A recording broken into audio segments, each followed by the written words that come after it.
вазорати корҳои дохилии тоҷикистон аз боздошти як сокини шаҳри Панҷакен хабар медиҳад ки дар куштори ҳамсараш муттаҳам мешавад. Пулис марди 28-солаи сокини ҷамоати деҳоти саразми шаҳри Панҷакен ки пеш бо қисми 1 моддаи 255 кодекси ҷиноятии ҷумҳурии Тоҷикистон суд шудааст.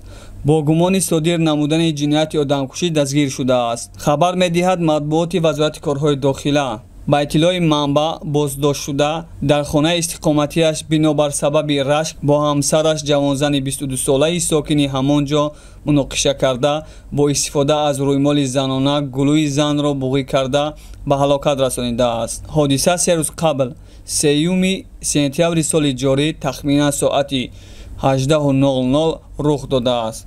гумонбаршуда бо мақсади рӯйпӯш намудани ҷинояти содиркардааш ҷасади ҳамсарашро бо арғамчин дар болои оғилхонаи ҳавлии истиқоматиаш ба дор овехта, ҳолати мазкурро ҳамчун худкушӣ вонамуд карда, оид ба ин ҳодиса волидайн ва дигар шахсонро хабардор кардааст, афзудааст манбаъ. гуфта мешавад, дар робита ба ин ҳодиса парвандаи ҷиноятӣ бо қисми 1 моддаи 104 кодекси ҷиноятии ҷумҳурии Тоҷикистон оғоз гардида, тафтишот идома дорад. бар асоси ин банди қонун агар гуноҳи боздоштшуда собит шавад, ӯро аз 15 то 25 сол ҳабс интизор аст.